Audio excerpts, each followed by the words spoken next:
I'm going to be talking to, one second before, is it Thomas or Tomas or? Tomas. Tomas. Tomas. So, yeah. Is that like Dutch Yeah, or something? that's good. Spanish. Spanish, Tomas. Buenos Yeah. días. ¿Cómo estás? Muy bien, muy bien. Do you speak Spanish? Yeah, my parents are Argentinian. Oh man, that's one of the language. We'll talk about it later. Yeah. I'll start again. Peace be to you. In the problem of evil. Let us begin with a question. Kia ora, nau mai haramai to another episode of Curiously Catholic, the Evangelion podcast. We are getting into a new year, exciting things. I'm actually recording this in Advent, but I think we're going to release it in 2026, so we're going to be having some good things to look forward to. So it's a new year in all areas, liturgically and now literally. But I'm going to be talking to Tomas from Fitness from the Kingdom. We spoke to Bede earlier about getting fit, having some fraternity, and going to the gym. We're going to be going a bit deeper on masculinity with Tomas. But if you want to join in with what we're doing, don't forget, you can like, share, and subscribe all the stuff we're doing. We're on YouTube, we're on Instagram, we're on TikTok, we're on Facebook, and just anywhere you can find us. Look at us up on www.evangelion.co.nz, and of course we're on Spotify as well. If you do nothing else, pray for me, but also just click like, share, subscribe, put my videos out there. If you have an emailing list, send them out, because I'm just trying to get this message out there. It's not about me. It's about Jesus. It's about the people we're speaking to. And without further ado, let's get Tomas on here. Kia ora, Tomas. How's it going, mate? G'day, very well, thank you. So you were just telling me you're Argentinian. Yeah, so my parents immigrated back in the day, pretty much straight after I was born to New Zealand, and Dad went straight into the dairy farming industry. So he had a bachelor's in agricultural science, and it was sort of his plan for a long time. So I guess he hit the ground running here, and that's pretty much what we've been doing, and I've been doing my whole life on the dairy farm. Right, so you're a dairy farmer as well. Yeah. Nice stuff. Yeah, it was quite a culture shock me coming over here to New Zealand, and like, I always considered myself like kind of a small town person, but when I came to New Zealand, I was like, oh wow, small town is very different over here.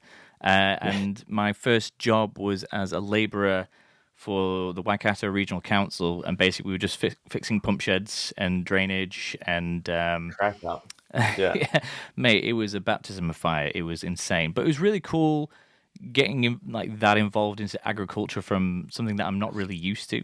But yeah, that was really cool. So you were born and raised here, were you? I was born over there, mostly raised over here. I spent about 3 years in Argentina when I was about 5. Right. So I did have a bit of experience and memory there, but mostly here, North Island and South Island. Very cool, very cool. Yeah, I've always said Spanish is one of those languages that I've wanted to master. A lot of my family is actually from Argentina. Maybe we're related, who knows? Because they immigrated from Italy, a place called Calabria, and they all moved out to Argentina. And apparently they started up a photography business, and the business is still going. And the Malgeri still run it, so that's pretty cool. But yeah, it's a small world, eh? It's a really small world, especially when you get to New Zealand. 100%, yeah. That's one thing I did not expect coming to New Zealand is Hispanic people being around. But Hispanic, Filipino, Indian, Iraqi, sometimes Kiwis. But it's people from all around the world, and they're just here in Auckland, and obviously you're in the South Island, aren't you? Yeah. I think demographics are probably a bit different up north, but definitely a lot of Hispanics down here. Yeah, good stuff. Oh, really? So you got a bit of a community down there? Well, there's a lot of I don't know. You've got your working holiday people, and then there's a lot of people on working visas. Like a lot of Latin American people will come to work on the dairy farms, the Filipinos as well. Like out here, probably, I'd say over 50% of like your average dairy employee will be a Filipino. Well, it's same for me with nursing. But actually, no, we've been overrun with people from Kerala, so we're mainly Indian now, but there's a lot of Filipinos in the hospitals as well. It's a bit of a staple there. I feel like you can't really have a hospital without having a good number of Filipinos around. It just doesn't go well. They're great. I love Filipinos. Yeah, the Krakow Bay. So you're part of Fitness for the Kingdom, and you work Fit for the with kingdom. Fit for the Kingdom. Sorry, Yeah. FFK is what I've known it as. FFTK. Yeah. I don't know anything, you know. No, you're very close, mate. Yeah, 3 out of 4. I've got dyslexia. That's what I'm putting it down to. So can you give us a bit more of an overview of what that is? Obviously, Bede talked to us about it before. I've seen your stuff on Instagram, really good stuff. And you've got. Do you still run the podcast, or is that? Yeah, we do. It's kicking back up now. We had well, I guess I'll tell you the whole story now so you can sort of piece it together. But Get in there, mate. yeah, I met Bede. I finished school in 2019, started university 2020. I think I met Bede at the end of 2021, and that was beforehand. I didn't have many Catholic mates. I didn't have this friend group, but through Bede and a couple of other guys, I sort of got plugged into this like network of Catholic families and a Catholic community down here. And a lot of us were already pretty sporty. We were doing weightlifting or calisthenics or whatever. And mid 2023, I'd always wanted to start a podcast because I listened to a lot of podcasts when I was younger. We were talking about Jocko Willink before, Jordan Peterson. Like I had these guys plugged in my ears all day while I was working. So I was like, man, we should start something that's like just young guys talking about our faith, talking about fitness. Like, because probably back then it was still something that was sort of, I think people had an awareness of like faith and fitness and like young men sort of taking their faith seriously, but it's still something very underdeveloped. I feel like people go to church or they look at the Catholic Church and they're like, oh, it's probably mostly older people. You Right. go to mass and it's sort of like a lot of women and families, and there's not really like a place for young guys who are just like on fire with their faith. Like I don't feel there's a lot of content or organizations or really anything there for us. So pretty much our thinking was like, okay, we don't really know what this is going to look like, but let's start a podcast and let's start having some of these conversations. So that was May 2023. And then I think already by June 2023, we were like, we should run an event. So that was the Fit for the Kingdom Brotherhood retreat. Now, retreat is probably a bit of a misnomer because it was basically just a camp. It wasn't very well organized because we were all working full time, but we pretty much got a bunch of 4-wheel drives, got Father Philip from the Brothers of St. John, and we just went on this like weekend adventure to this place called Wilberforce River, which is like in the Southern Alps. So it was like middle of winter. There was snow on the mountains. We were driving through rivers. We had mass out there in the wilderness. And it was like an awesome trip. It was like epic, adventurous. We had the faith. We had like a bonfire at night. And I feel like that event probably set the tone for like what Fit for the Kingdom is. Like it's not this thing where we're like preaching from the pulpit or reading heaps of books, but it's very much faith from the ground up. Like we're together as brothers, we go to mass together as brothers, we pray the rosary together, we go to the gym together, and ultimately we're all on like our individual journeys to grow stronger as men and grow more faithful as men, and yeah, be able to fulfill our vocations, as faithfully as we can. And the best way to do that is alongside, shoulder to shoulder, alongside other brothers who have been what you've been through before, who can support you in whatever you're going through, who can give you an example when you need sort of like a bit of a pick-me-up or something. But that's sort of the model that we just apply to the podcast, to our events, to pretty much everything we do. Yeah. I think podcasting it's interesting because there is like, everyone's got a podcast now. When I actually started podcasting with my mate who's also called Dom. He's part of a band called The Stations now because he got more famous than I did. But anyway, we started a chat. We were both chaplains at the University of Auckland, and we started a podcast called Gregorian Chat. And it was just me and him.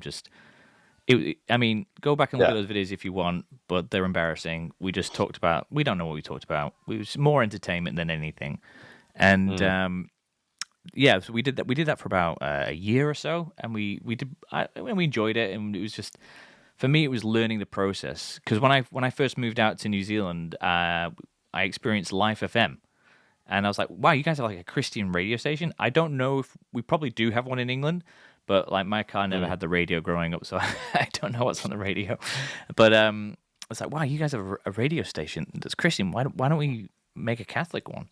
And but it just seems so far away from me. But my mate Dom, who knows all the audio and visual stuff, he showed me how to do it, and we started that, and that one was going for a while. Then I did one solo for a while called the Catholic Life podcast, and then I did one in Hamilton with mate Shana, and we called that She Bears in Hebrews. And then I started Evangelion because I had this kind of vision, not like spiritual vision, but this dream, this idea of, you know, when I was a chaplain, we brought out Matt Fradd, and he toured Hamilton and around Auckland.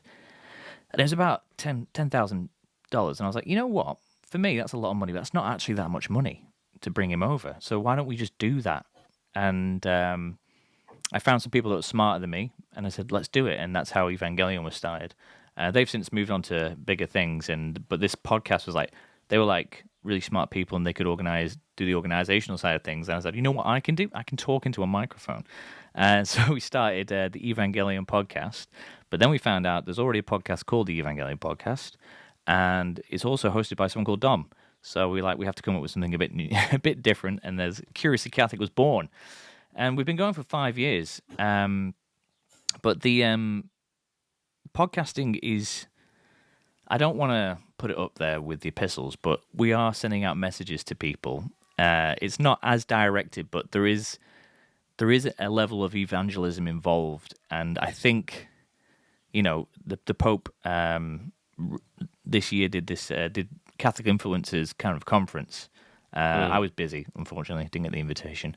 But we have to have this online presence, and we have to put the good stuff out there. Otherwise, it will just be all rot. And I think there is a real niche, a space for people in this area. So I think podcasting is good, but it's one of those things of like, oh, you're another podcast, are you? It's hard to sell. Yeah, for sure. I think it's a very accessible medium because you're not having to read a book. You're not having to sort of sit down and devote 100% of your attention to it, but you're able to consume content. Sometimes it might be like a really heavy informational podcast. Sometimes it'll just be like this, where we're having a chat. And I think it really allows people to pick and choose. And they do end up listening to podcasts. Like, I guess you just sort of record it, upload it, and it's just sent into the ether world. Yeah. But people do listen to it, and they'll like poke you in the shoulder after mass or something. He's like, dude, I listened to that podcast. Like, I loved it. It was really insightful. And it just gets out there, like, whether you hear it or not. So I think you're absolutely right. If we as Catholics, if we as Christians, if we as men do not put the right content out there, there's more than enough bad stuff, which is going to end up taking the front seat. So I think it's 100%, like, I see it as a big responsibility in some ways. People like you and me, people like Matt Fradd and stuff, who I guess have been blessed with some degree of being able to vocalize concepts, being able to interview people where you can put out the message, the gospel that the world needs to hear. We need to be putting our pedal down, putting the pedal to the metal, gas on the floor. Yeah. I haven't really been noticed yet. No one's tapping the shoulder. Hey, you do that podcast. It's more me saying, hey, I do a podcast, and like, shh, go away. But yeah, I thought that's a really good way, interesting way of putting it. Of like, especially nowadays, like, everyone's a content creator, and it might not necessarily be. You might not be doing TikToks. You might not be doing like Instagram Reels or something, but you are putting something out there into the world. And absolutely. I suppose, putting a camera, lights, and a microphone put a certain level of like maybe accountability to it to make you think, actually, this needs to be, I should probably take this a bit more seriously. Something that's interesting, a guy I follow, he's a vocal coach, a speaking, it's called Vin, and he talks about how our voice is an instrument. And for the most time, you just live life and you talk. And that's my voice. That's just my voice. I can't change it. But actually, you can. And you can actually train yourself to talk in a particular way. And you can either use your voice or you can just let it be out there in the world. And so, and like his whole thing is changing it. And I think of that about that with just everything you do. I mentioned James Clear earlier. He talks about atomic habits, like the science behind habit forming. Of you say, oh, I don't have any habits. Well, if you wake up in the morning and you get through the day, you do have habits because your brain needs habits in order to get by. So, what Function. habits are you Yeah. doing? What habits? How are you? Are you allowing your life to happen to you, or are you changing your life? Are you putting yourself out there? You putting your foot forward, or is it just happening? You know. Yeah. So yeah, there are certain things we have. We can either take control of our lives and decide how we're presenting ourselves, or we can just present ourselves and hope for the best. It's like, oh, I'm not a public speaker. I don't sound very good. Well, that's on you. You can change that, but you don't Yeah. have Yeah. to, I suppose. You know.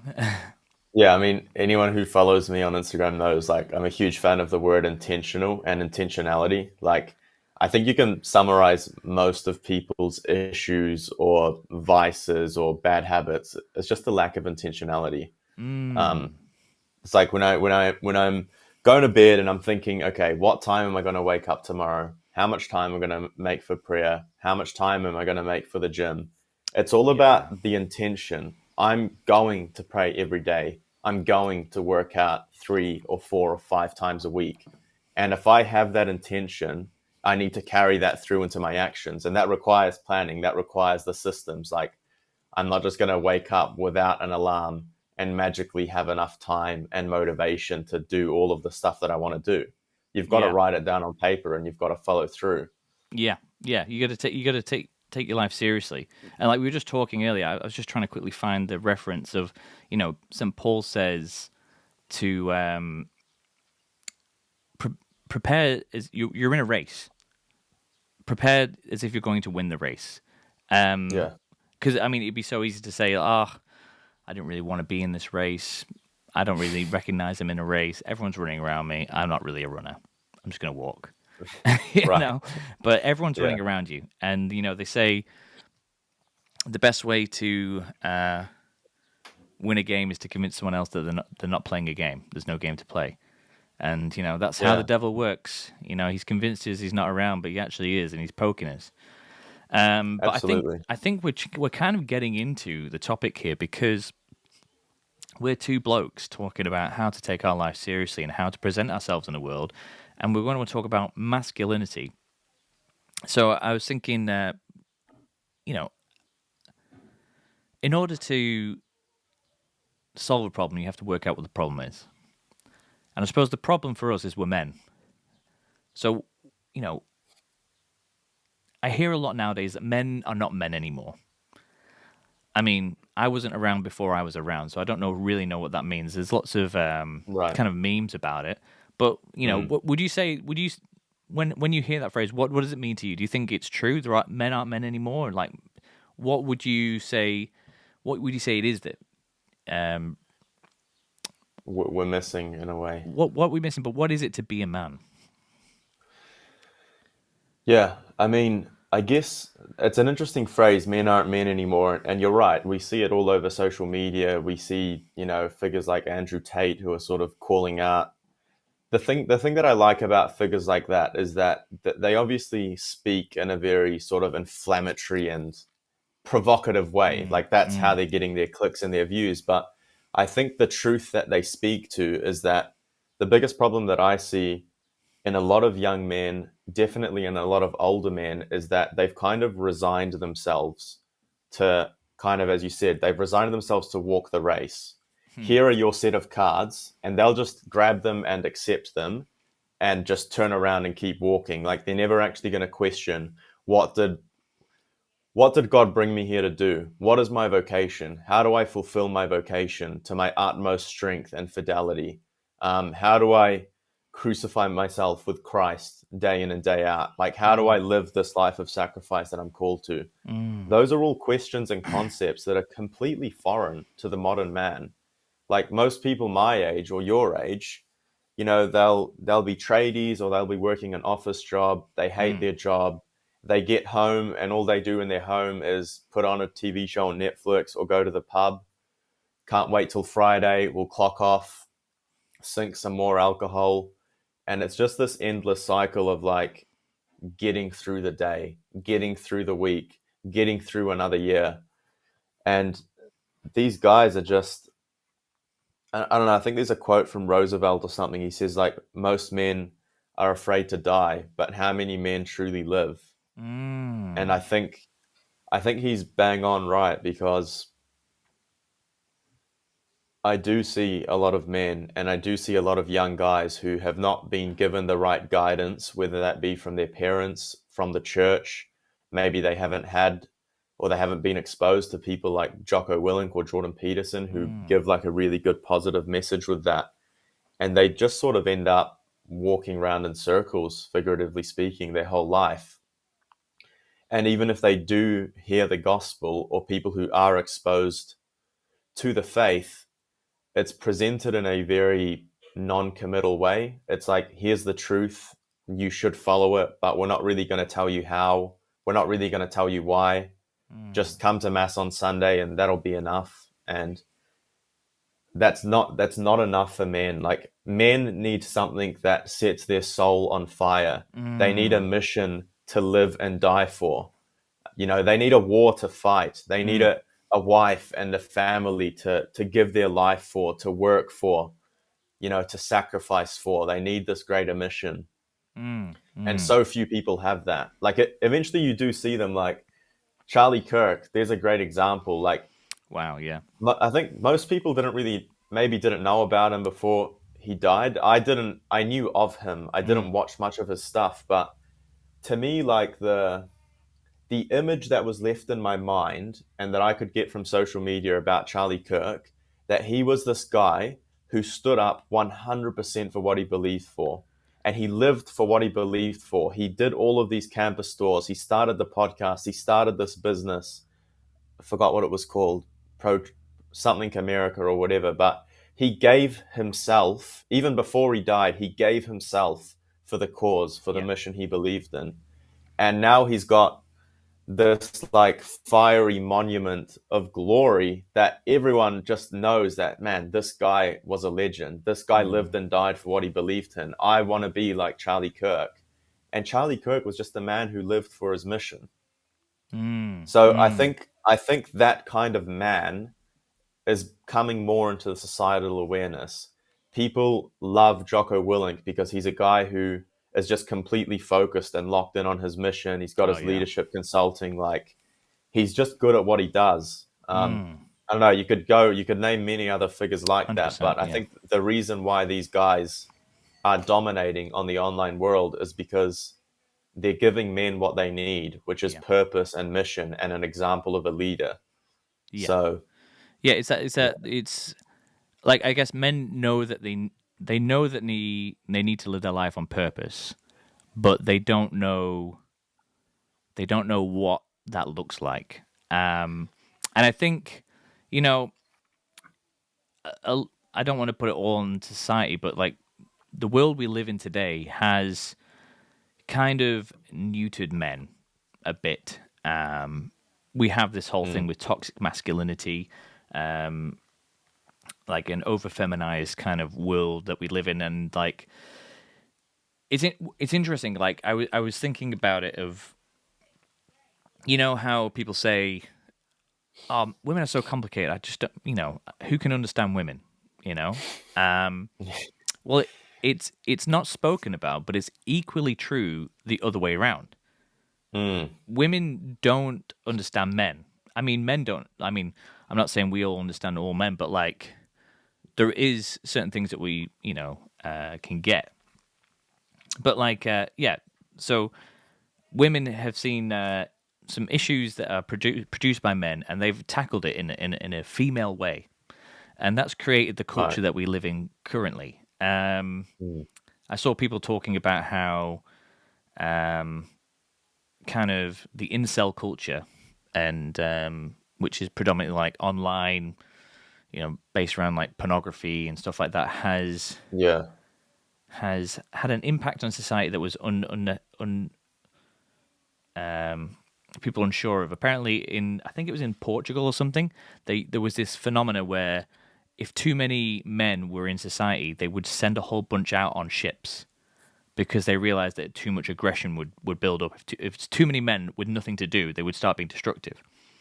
And that doesn't play out in today's culture. Obviously, we don't do that. However, we don't need to do that because we found another way to subdue men, and that's through this porn culture, incel culture, and it's created a different beast, which is this resentful bloke, who Dude, just yeah. looks out the world and says it's all your fault, but doesn't really have any, I don't know, manner, any power behind him to take control of his life, and so blames Yeah. other people. I think And I think Yeah, sorry, you've hit it right on the head. I think that's the other half of this whole picture that we're discussing. It's like we've got the ideal man or the ideal of masculinity, and what's replaced it, you're right, it's almost like an insidious corruption of manhood, because it's like if man doesn't have that mission where he's focused and he's moving in a direction, it turns inwards on this like pornography, masturbation, video games, mm, this sort of inside world, this fantastical world, where people are imagining things, they're stuck in the virtual world. You end up taking all of that energy and drive that God has built into us, and we turn it into stupid things, into mm, meaningless things, into things that pacify us. I think alcohol is a very big problem, probably weed as well, not as much, but all of these things where we just consume, we consume, we consume, and we mm, never end up looking up to the sky and wondering, hold on, is there anything more than this? yeah, But because yeah. we're just stuck in this endless cycle of, It- yeah, of we just nothing. Yeah. we don't ask the question. Well, these incel blokes don't ask the questions. Is there more to this? But they have that intuition inside of themselves and recognize that I'm not living up to my potential, and then frustration, and then say, okay, so how do I deal with this?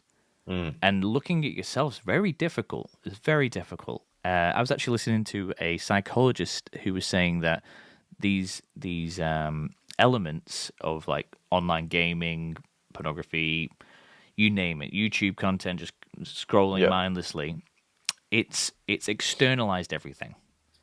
So we now look outside ourselves for our sense of Affirmation purpose, or, yeah. peace, yeah, affirmation. Well, it's a bit like at school. If you choose grades to be your sign of success, I'm chasing an A grade, and then you get the A grade and it's not satisfactory at all, Yeah. because it's just and there's another paper now, So we've externalized all that, where we find our peace, where we find our value, and just in the same way, I don't know if you found this, like if you don't use something, like the guy he gave the example, like if you don't use language, that part of your brain atrophies a bit, and you don't speak the language as well.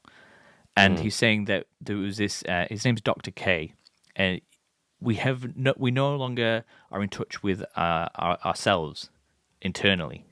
So we not like you can find peace in yourself, and we find this in the church with prayer and fasting. Get rid of all the Yep. externals, and Yep. what's left is like, oh, I'm a child of God. I find my true peace in Him, and I only find that not with the externals. And so, what these dopaminergic activities have Yeah. created is they've atrophied that internal, that the muscle of how to look for our internal peace. Look, no, I don't want to sound too hippy dippy, but find that Oh inner no. peace, Yeah. finding that sense of self. And so we've lost the ability to find God in that sense, through these external stimulants. Distractions. Yeah. Well, Mm, it's as you said, it's uncomfortable to look inside. It's uncomfortable to turn off the TV, to turn off these distractions, the noise of the world. If I'm just sitting there alone in a room with just myself and my thoughts and God, it can be really uncomfortable, and you're going to be faced with asking yourself hard questions, and you're going to have to listen to your conscience and God telling you, well, look, man, there's a lot of things that you're doing in your life right now which you need to stop and you need to cut away and you need to answer this call. And even for non-Christians, I think people know when they're not living properly. People know, I shouldn't have done that, I shouldn't be doing this thing, Mm, this habit is detrimental for me. Like, all of those secular podcasts, they talk a lot about self-improvement and mm, self-development, because inside everyone there is that drive to do better for yourself, and I guess to chase truth and goodness in the way that it applies to you as an individual. mm, But I think we gave a talk at a youth group just this Sunday gone, and that was a big part of our talk, was that to be transformed, to sort of take this commitment to Christ and to yourself, silence is the number one thing that you guys need to introduce in your life. Because if you're not giving yourself the silence and time of day to talk to God, to ask yourself the questions that you mm, need to ask yourself, to figure out what changes you need to make in your life, it's very difficult to make the right decision. Like, mm, imagine you're working or going to school 8 hours a day. You woke up late, you had breakfast, you shot out the door, then you're at home and you're with family, or you're watching a TV show, or you're staying up late. And you just have days and weeks and months roll past where you haven't given yourself a single moment of self reflection. And it doesn't have to just be like noise, like from podcasts or music, but any sort of activity or distraction or person or thing that your brain just gets plugged in. And now I've got that stimulus, I've got that entertainment to get me mm. through. You need to cultivate that Yeah, inner silence. yeah. I find well, two things came to mind. I'll just answer that one before I forget it. Is I find there's that tension between having things in your life that make difficult things easy, like putting music on when you're going for a run. Yeah, It helps you zone out. It helps you get in the zone.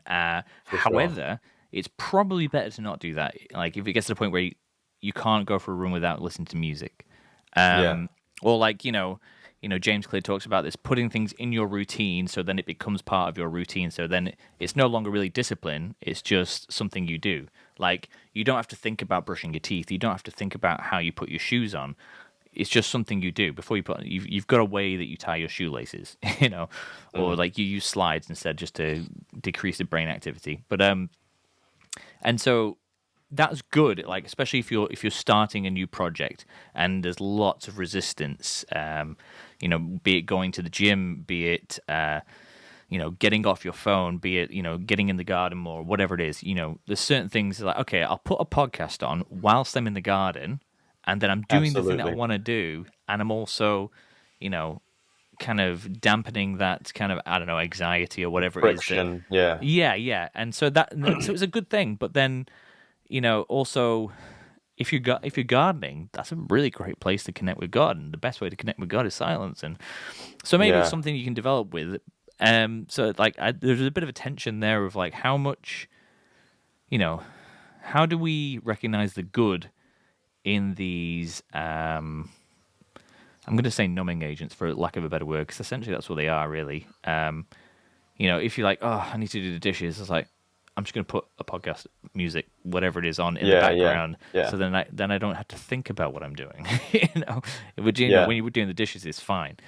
You know, but these numbing agents aren't great, and like maybe we'd be in a better place spiritually if we were in that uh, in that suffering, or these little tiny sufferings, these tiny crosses of doing the dishes, or Absolutely. like actually I'm just going to be in the garden.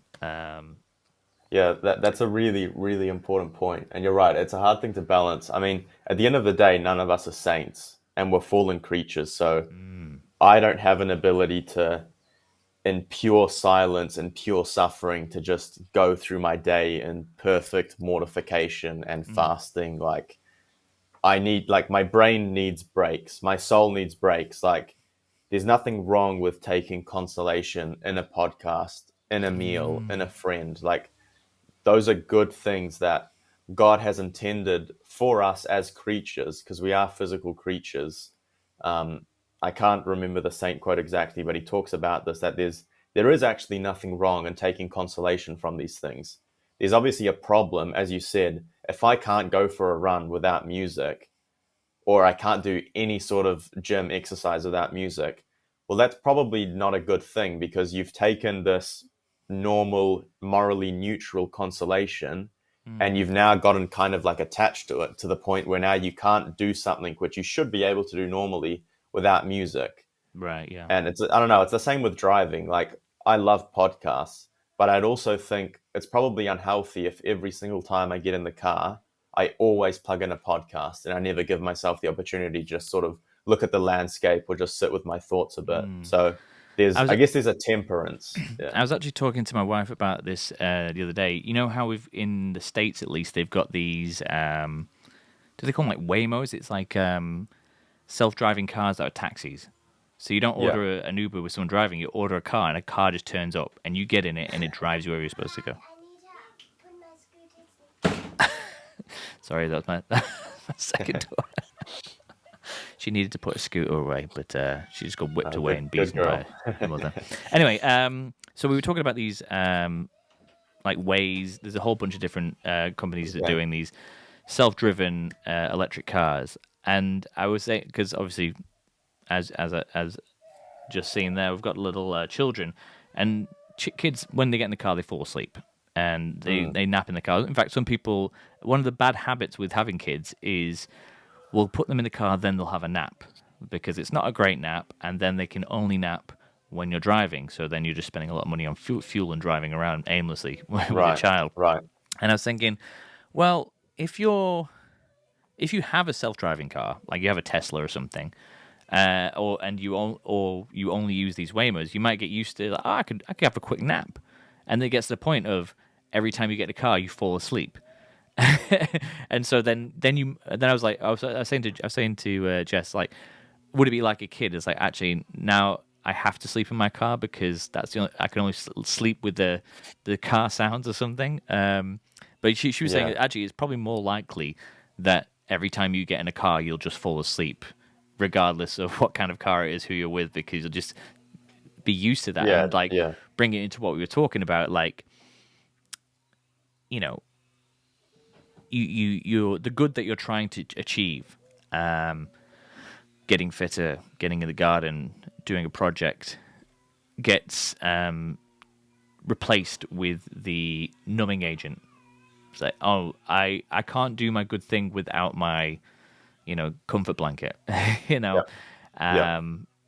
I thought that, yeah, that was an interesting kind of like little concept of like, and something that's actually like probably gonna happen. I think, we're gonna have people that are gonna be just cars are gonna be a place where people sleep, maybe.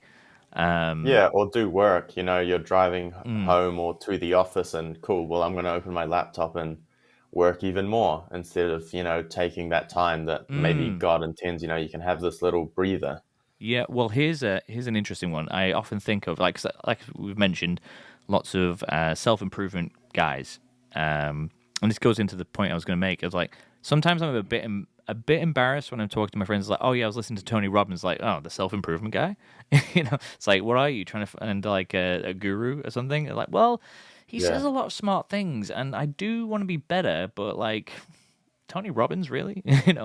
Just read the Bible or something. And so, like, there is an element of we do need to improve, and then there's this element of we can optimize too much. We can fill every moment with something, so then we're constantly productive. Oh, we're Yeah, in the shower listening to the news so that I'm ready for when I go to my breakfast to listen to the rest for of the sure. podcast that I was finishing early, Yeah. so I could get into the car and listen to that other thing. And then when I'm at work, I'll do my work, and in my break, I'll go into the gym. So like you're never stopping, You're never and finished. Yeah. you're constantly everything's optimized, and your output must be insane. But it's not. I feel like it's not human. It's not. We've become so focused on improving our humanity. We've become something that's not human. It's more maybe like a computer. Yeah. Yeah, I mean, it's definitely a nuance. I think if I had to say one thing wrong with self-improvement is that it can obviously be taken too far, and you can make an idol out of the body or an idol out of productivity. And I've definitely been susceptible to that because I'm a very motivated and driven guy. And there will be times where, it might be 6 p.m. and I've still got heaps of energy and I'm thinking about this project, and I could work like 3 more hours without blinking an eye. But the analogy that I've thought of, well, there's two points here. The first is, what is our goal? What is our end? My end as a son of God is not to build my business to be as successful as possible. It's not to make this dairy farm as profitable as possible. It's not to record as many videos as possible and upload 3 YouTube videos a day. None of those are my goal. My goal as a Christian is unity with God. That's my number one goal. So if I'm all of a sudden, as I said, I've optimized my day where all of my 16 waking hours are perfectly productive and I'm listening to this many hours of podcasts a day, I'm not prioritizing or optimizing for my actual goal, which is unity with God. Now, how do I frame that a bit more practically in my life? Sunday. God rested on the seventh day. We shouldn't work Sundays. And when I view my day-to-day life as well, I'm like, okay, I'm going to wake up at 4 or 5 in the morning and I'm going to work my ass off till 4 or 5 p.m. But when that clock hits 5 o'clock, despite me having unfinished projects or despite me having things that I could keep working on, those last few hours of the day are like my Sunday in every day, because I know that to not take that rest, to not take that time for prayer, to not take that time to spend with my wife, I would be working against my goal of unity with God and fulfilling my vocation as a husband. So yeah, I guess you have to figure that out in your head where actually no, my role here on earth is not to just be this industrial unit of Yeah. production, but I'm actually destined for more. Well, yeah, and that point right there, that cuts right through, I think, everything we're talking about. And it reminded me of this. My brother-in-law just put me onto this surrender novena, and I prayed it just before we started this. And I'm just going to read the day one segment. It's like 2 sentences because it really, it's just 2 sentences, but it took me 20 minutes to read it just because it's like, wow, what did I just say? Yeah. So day one of the surrender novena goes like this. Why do you confuse yourself by worrying? Leave the care of your affairs to me, and everything will be peaceful. I say to you in truth that every act of true, blind, complete surrender to me produces the effect that you desire and resolves all difficult situations. Oh, Jesus, I surrender myself to you. Take care of everything. And yeah, that's just, I just think it just rips away everything. I'm trying to achieve so many things. I'm trying to move upwards at work, get things done Yeah. in the hospital. I'm trying to make this podcast go viral, so I don't have to work in the hospital anymore. I'm trying to find other projects like photography, so I can earn more money for the family. I'm trying to Yeah. improve the house, build things in the garden, and spend time with my family, and make sure the kids are growing up well. And I'm trying to do all these things, but Yeah. whereas there are things that I can do to make my life better. I can optimize. I can come up with great habits. I can, take my life seriously. Ultimately, God's in I have to leave charge, all not my you. affairs, like if everything I want, I need to let go of, so that God can do it for me. Because let's face it, if someone can do a job better than you, just gotta let them do it. And God's better at everything. Yeah. And I think sometimes you need a good kind of, I don't want to say good reason, but like a good impetus to do something, to pray, let's say, in this case. And I can't think of a better reason to pray. So, we've got our anxieties of I've got to achieve. I've got to do this output. Like, I was getting pretty wound up about I'd done an episode every week since July, and then my last Right. episode took 2 weeks before it came out, and then I posted it on the wrong day. And I was Right. getting myself all worked up and wound up, and then I was like, you know what, just post it, and I'll deal with it the rest later. And I did, and now I'm just trying to work out what to do next. And I got so lost in the specifics of, oh crap, I missed the day that I was going to post it on. So now it's the week after. So now what? And I was so focused on all that. It's like, what outcome I'm trying to produce is irrelevant, because God always has the outcome in mind for me. And so I just need to, my whole kind of, I don't want, maybe philosophy with work ethic with the podcast is, I want to be faithful, not successful. So I like podcasting, so I'm just going to keep podcasting. I'm going to keep the output going. And if success comes, praise be to God, because I can't fight the algorithm. And so far, he's kept me just enough successful for me to feel like it's worthwhile. He's got me right where he wants me. Eh? But yeah, I think, coming back to that, bring it back onto the topic of like masculinity, which I think everything we're saying, it all leads into it. But we're asking, what are you trying to achieve? And at the very, very base level for you and me and all the blokes we know and those we don't, we're just trying to be the best man we can be. We're trying to be the most masculine. And I think something interesting happened to me when I was a chaplain. I used to run a Bible study, and one day I was running this Bible study, and there was only a couple of girls that turned up, and I can't remember what the scriptures were on. Basically I read the scriptures. I turned to Scott Hahn's reflection, some Dominican resources, and I pulled together something, and that was my Bible study.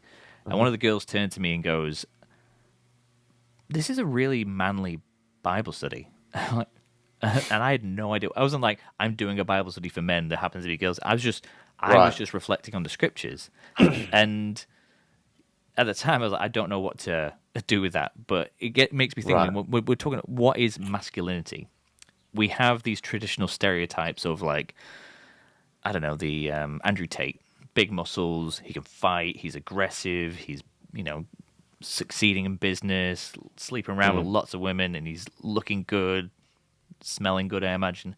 But we've got that guy, and he's a fighter, he's a warrior, and that's like, oh, that's what masculinity is. But then you can, and this is probably the case, especially with Andrew Tate, you can find somebody that's maybe a concert violinist or a concert pianist. They've got very soft hands, very small muscles, maybe a bit more sensitive and less aggressive. But that guy, that musician, can be more of a man than Andrew Tate.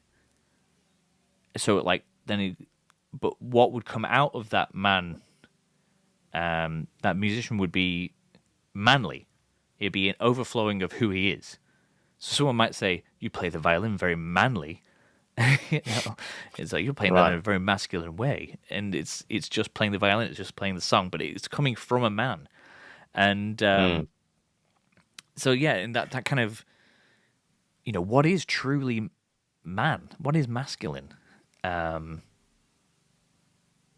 any thoughts on that?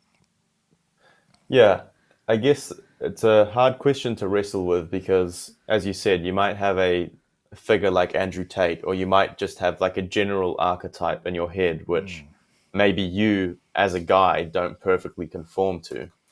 That being said, I think we should extrapolate. I think for me, the easiest way to look at it is virtue. I mean, that's the time-tested concept all the way from Aristotle upwards, that to be a man is to be virtuous. Now, what are the masculine virtues is the next question. Well, there are quite a few.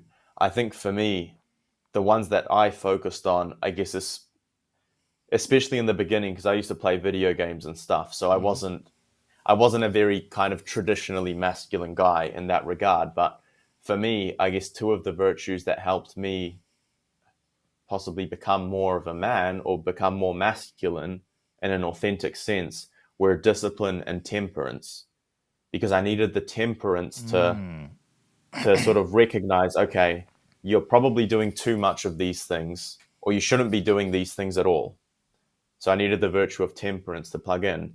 And discipline, I'm very skinny. Like, I'm a tall guy, but I don't have much strength. I'm not playing sports. I probably need to take my physical body a bit more seriously in order to be able to work harder, in order to be able to protect, in order to be able to provide.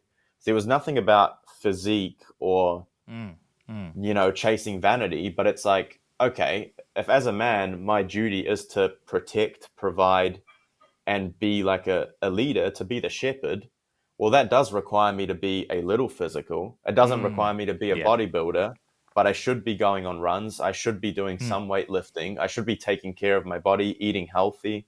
Like, so there are all of these pillars which they are important for you as a man to cultivate.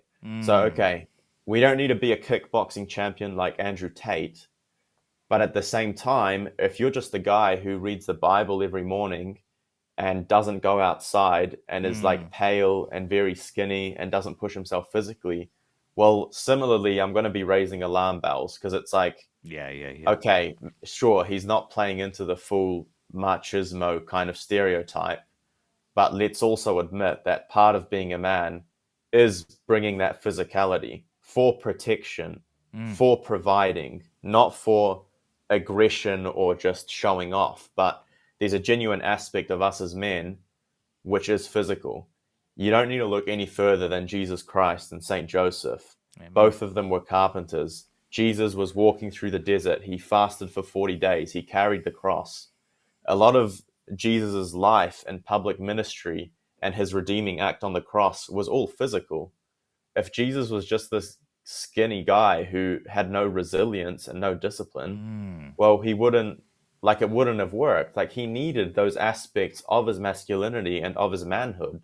Saint Joseph taught our Lord in virtue through the workshop, through carpentry, through physical work. So that can't be ignored. I guess the reason why I'm talking about it now is because I think there's a tendency. I mean, you mentioned toxic masculinity earlier. There's a tendency to say, okay, we'll look at Andrew Tate. Well, this guy's probably taking it a bit too far. And then we go all the way to the opposite extreme, which is like, anything counts as a man. Like, you just need to be a guy, and it's okay to have whatever hobbies, even if they're not very productive. And like, that's not the full picture either. There's this synthesis, this virtuous man Yeah. who can play the violin. He can be a gardener, but he's also a warrior. He's a warrior that can also be a gardener, but he's not just a gardener, and he's not just a warrior. Yeah, I think, and like, I think it does come down to the virtue, and like, I mean, I could go on for a long time talking about like physical strength and the benefits of becoming stronger or healthier, not just physically, mentally, spiritually, etc., etc. But I feel like we'd go off topic there, just go on some sort of diatribe.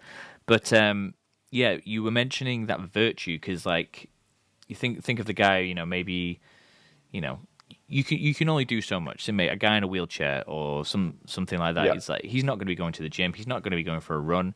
But in like, I think there is something to be said about like he can still have, the physical strength is an outward sign of something masculine.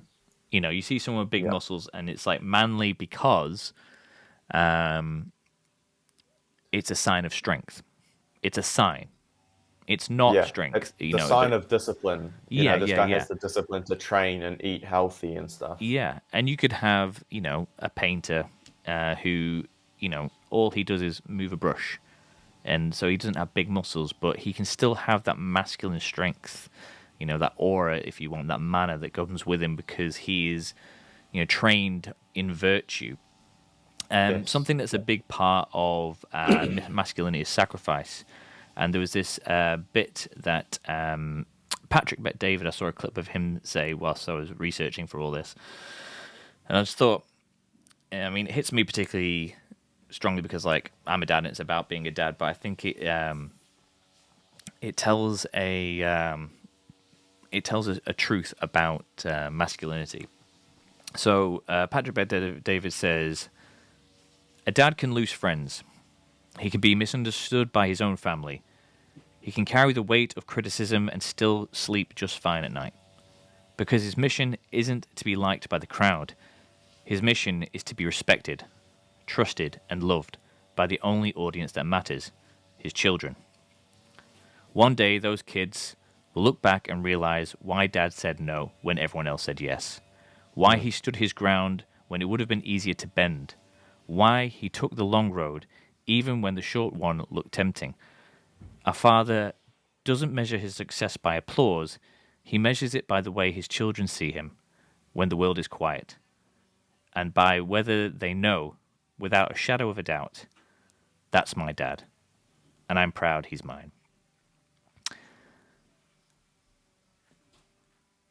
I feel like that kind of gives a lot, it says a lot about virtue without mentioning it.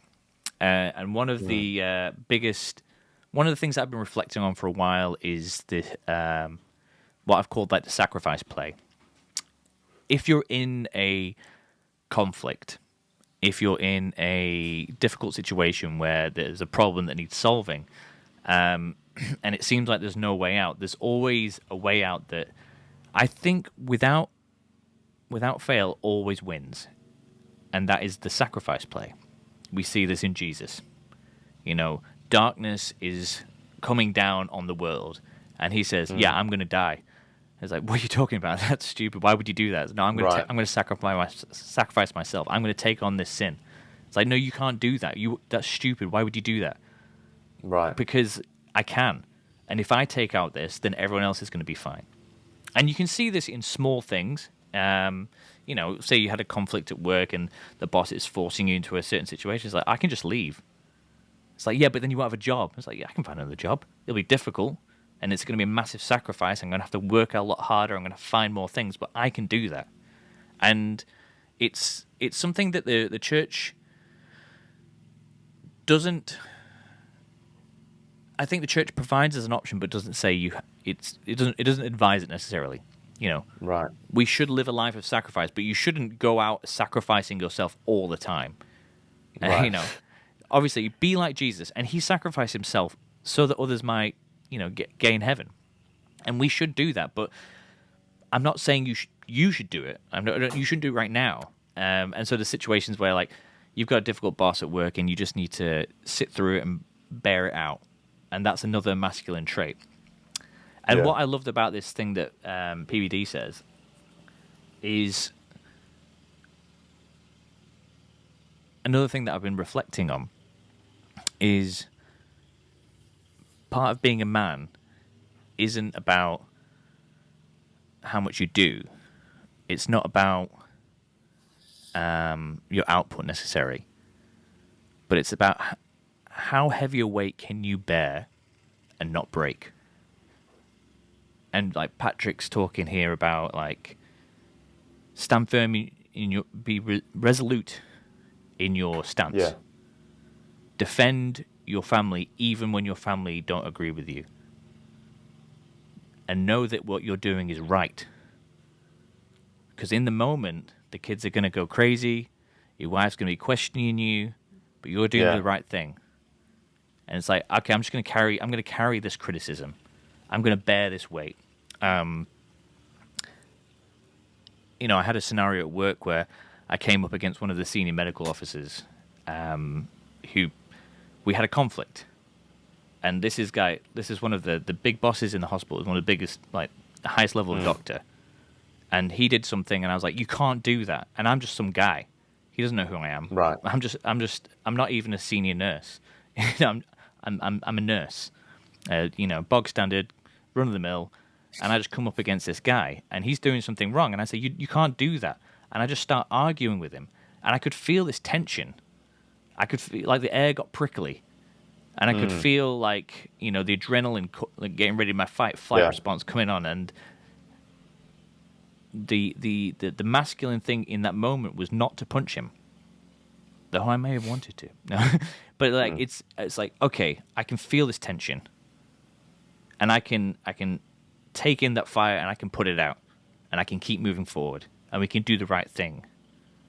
So, like, you know, you might say, like, the Andrew Tate is like, well, Andrew Tate could beat the crap out of you. Yeah, but maybe the more masculine thing is to not beat the crap out of this person. Maybe Yeah. the more masculine thing is, you know, as a dad, take all the crap. You know, the world is trying to steal your children. They don't know that, but you need to fight against it. Take all the crap. Take the crap from the world. Take the complaints from your kids. Keep going. Yeah. Man, And so that's it's a very deep point that you've hit on. I think that interior confidence that you talk about, and I guess that Patrick Bet David is alluding to, I think it can only come from virtue and confidence that you're doing the right thing. You don't get that kind of confidence or resolution in the moment. It comes through training. It comes through training and sacrifice. It comes through daily self-denial. It comes through fasting. It comes through waking up early before your kids are up in order to pray, in order to say a rosary, in order to do your physical training so that then you can be there for your kids.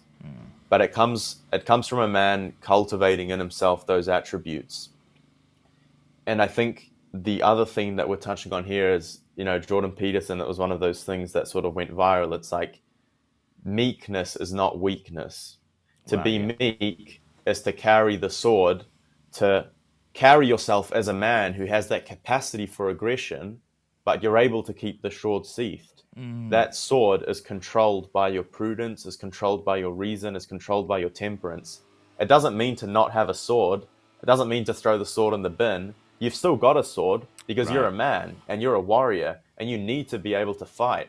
And sometimes you may need to draw that sword, but we need to keep it sheathed. And St. John Chrysostom has this amazing line, which I really like. And he says that, he says something like, there are so many kings in the world who have possession over gold, over women, over countries, over anything that you can name. But the most valuable thing that a man can possess is himself, his self-control. If a man has no self-control, you know, it doesn't matter if you're jacked. It doesn't matter if you're rich. You could have anything under the sun. But if you don't have control of yourself, it's all worthless.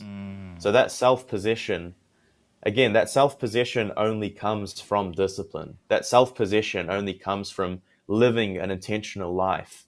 But if you are able to achieve that and get to that point as a man where you are truly in self-control, then when we have those scenarios where it's like, hold on, my boss is actually doing something unethical here. I need to speak out. I need to put aside my fear and my anxiety and say what needs to be said.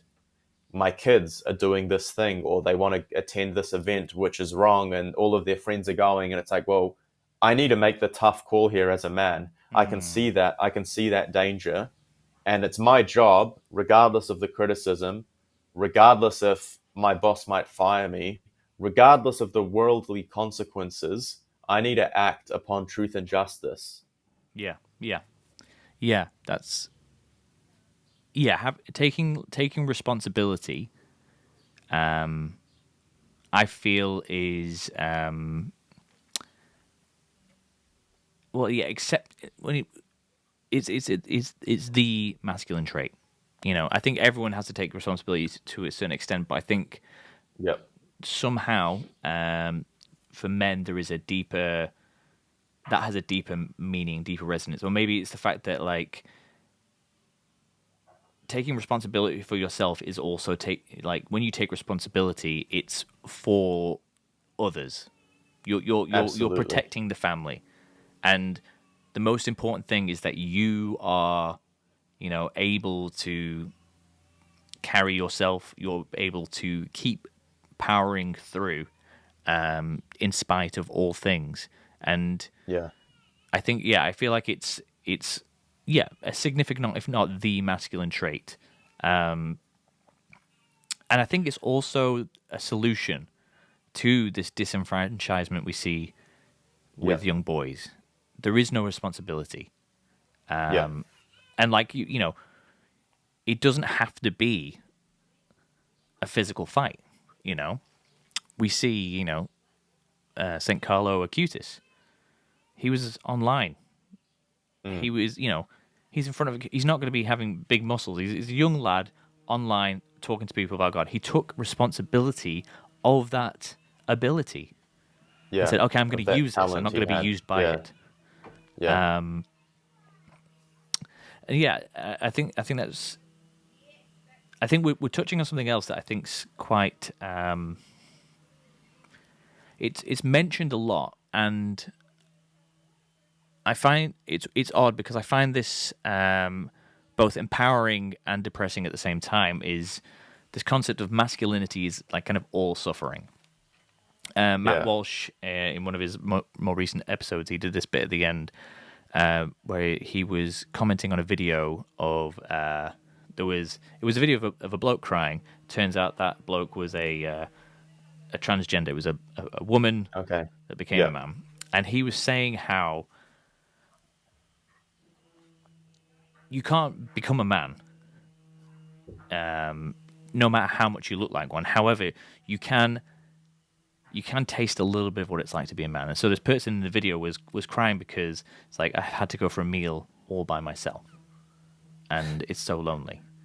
Right. And he gives a great analogy. He said, like, being a man is like your first taste of beer as a child. You see your dad drinking beer. It looks really nice. It's got a good head on it. It's a nice dark color, or it's like a nice Yeah. rich gold color. And he's drinking. He's liking it. He's like, oh, I'm going to try some. And you taste a bit as a kid, and it's disgusting. It's like, what are you drinking this for? I remember with me, it was my grandpa used to drink scotch. Yeah. I took a sip. It barely passed my lips, and my whole mouth was on fire, and it just went all Yeah. the way down my throat. I was rolling on the floor, and everyone was laughing at me. I now drink whiskey fairly regularly, but like, he said that's a good analogy of what it is to be a man. It is bitter. It has, well, in the case of the Scotch, it's like it is a burning sensation. And he talks about how to be a man is to be isolated and alone, but it's not a problem because it's like being a fish. Fish doesn't realize it's in water. Men are built for this. Yeah. We're built for like going out and providing, going out and fighting. Well, We don't, it's really just self-sacrifice, I yeah, think. Like, and like I mean, I'll have to see if I can get the clip and post it on this, but like, because I was listening to it and it was making me laugh because he was hitting so many notes, but then I was like, right. this is so depressing. Like if I played this to my wife, she would maybe feel sad, or like she'd probably say, stop Right. feeling so sorry for yourself, get man up. But he's saying how like men don't need community.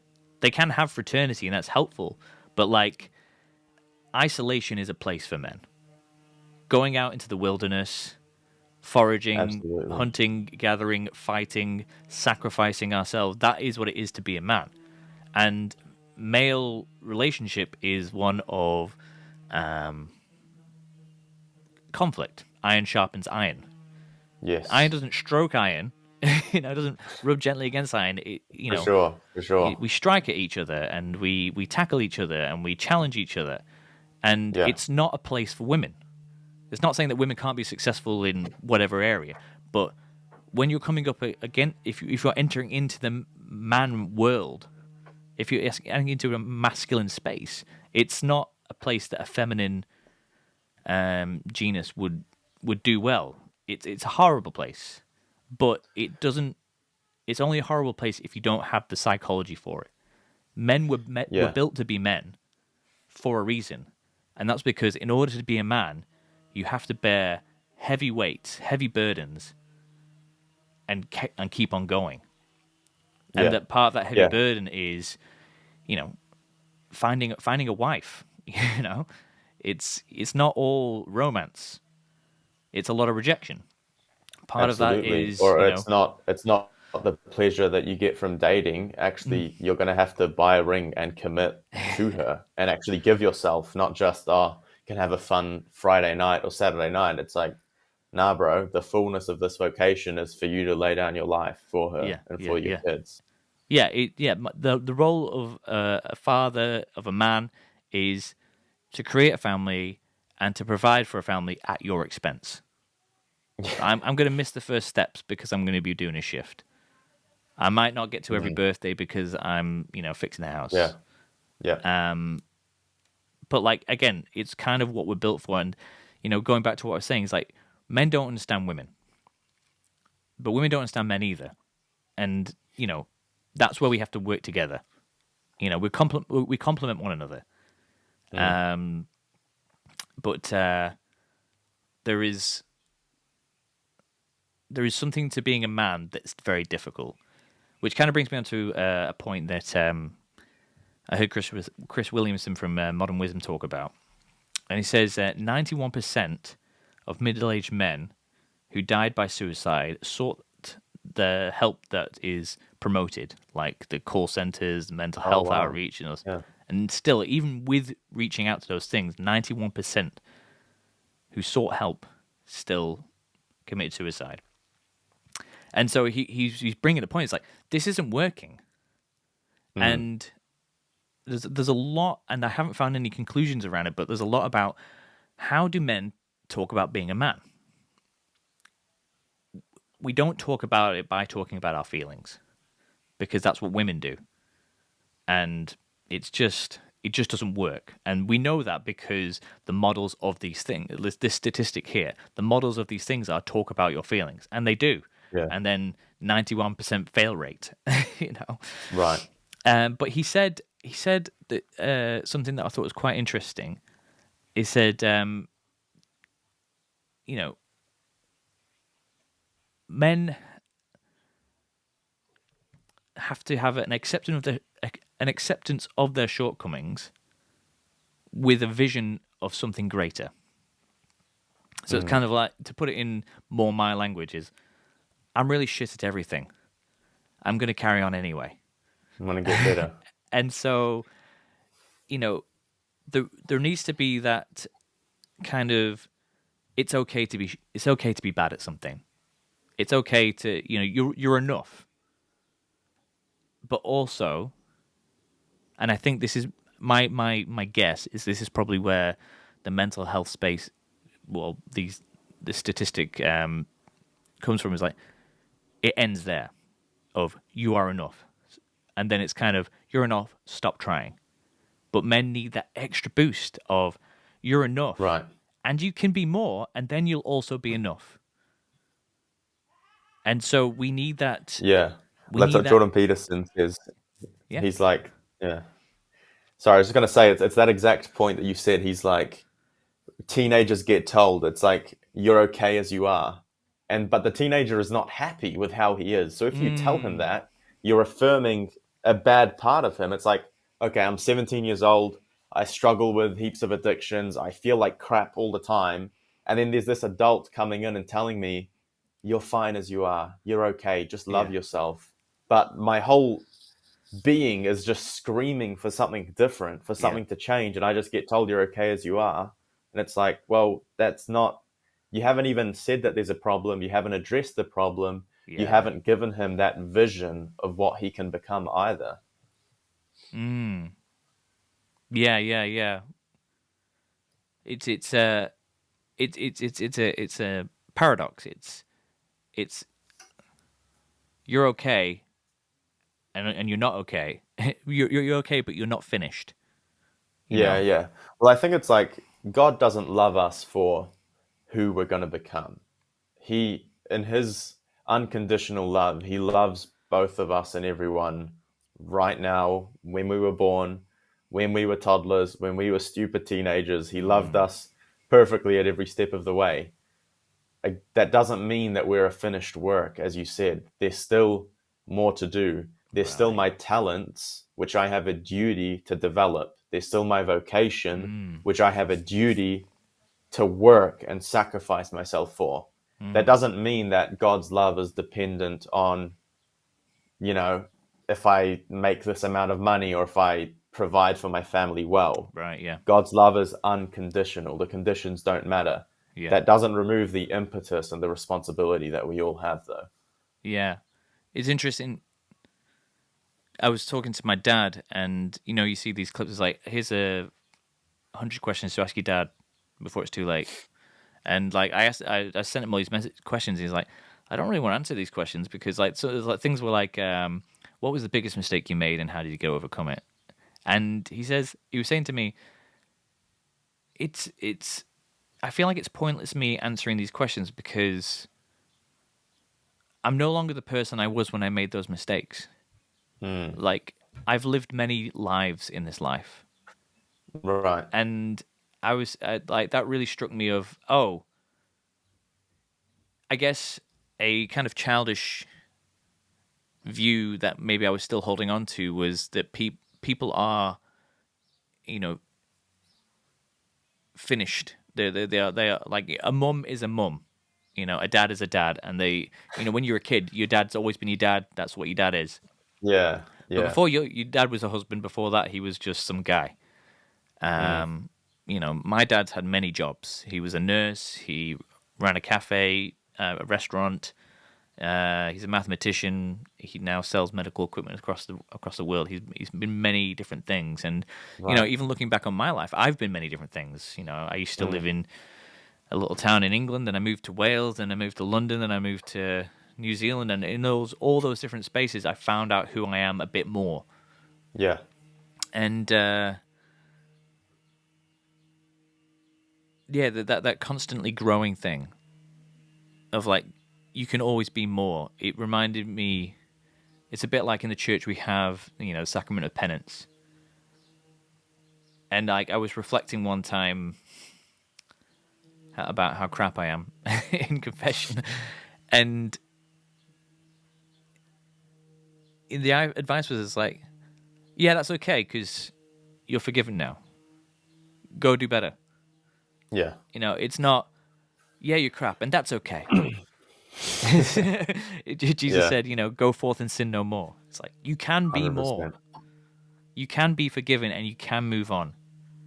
And 50-year-old me will look back on this video and say, that guy was an idiot.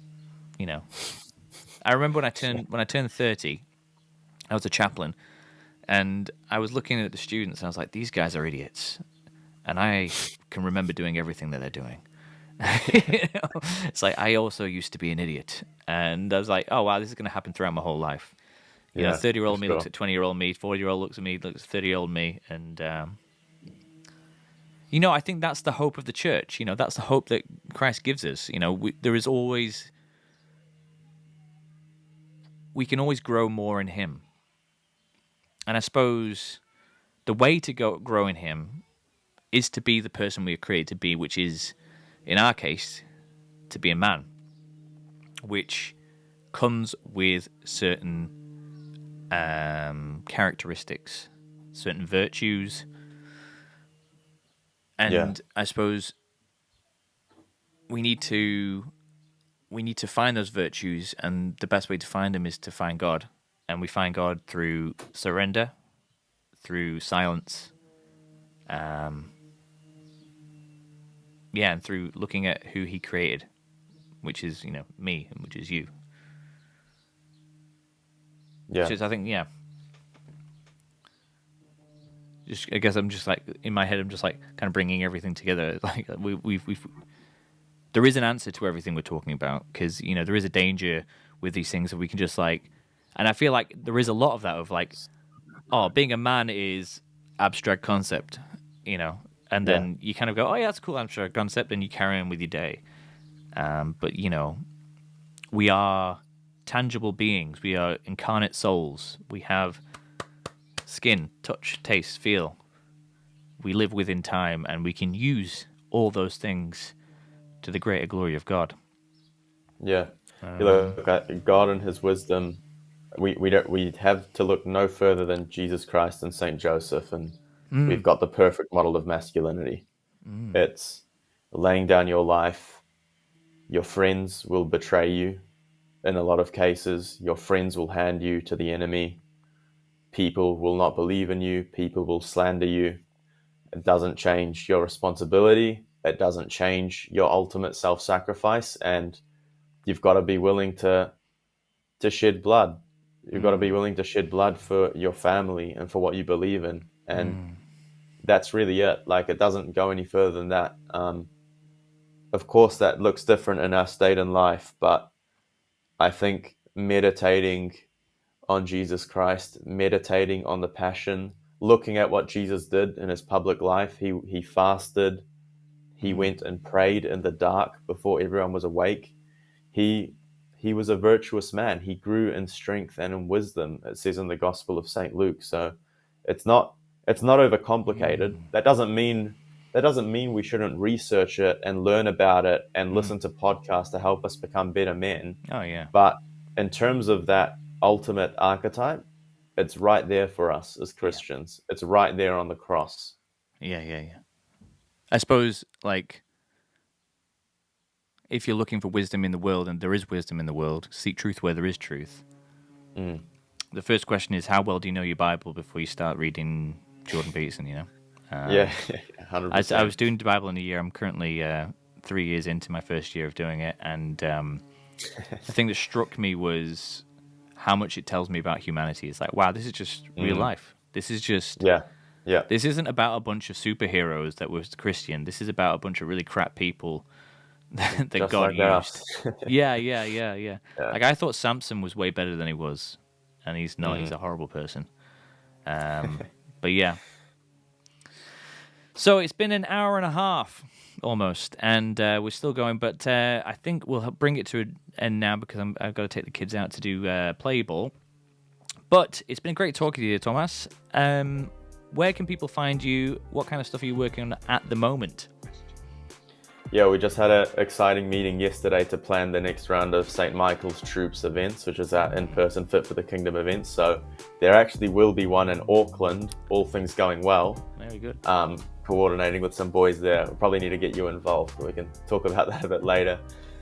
So that's exciting. We've got the podcast. If you search Fit for the Kingdom on Spotify, you'll be able to listen to our episodes with the guys. Very similar to format to this. Probably not quite as long, but still just trying to do the same thing. We're on YouTube. You can follow me on Instagram at tomas.mones. And you can also follow Fit for the Kingdom on Instagram. But yeah, a big push at the moment is kind of what we talked about this at the start, which is to push as much of this into the online space as possible. So whether that be through the short form content, through videos, through podcasts, we want to bring this to the world through all of those things. So it's completely free to follow us. Make sure you follow Curiously Catholic as well, but follow it, share it, send it to your mates. The more that we just pump this up, the algorithm is eventually going to learn, oh, these guys are pulling eyeballs towards them. Let's pump them up a little bit. So yeah, definitely take the time to look at those things and click follow and subscribe and whatnot. Brilliant. Right. Well, thanks for your time, Tomas, and thank you for your time, and thank you for listening to everything we've talked about. Remember, as Tomas said, you can like, share, and subscribe for free. You can share all our stuff. You can like it. Please do comment. Views are great. Don't get me wrong. I love getting views.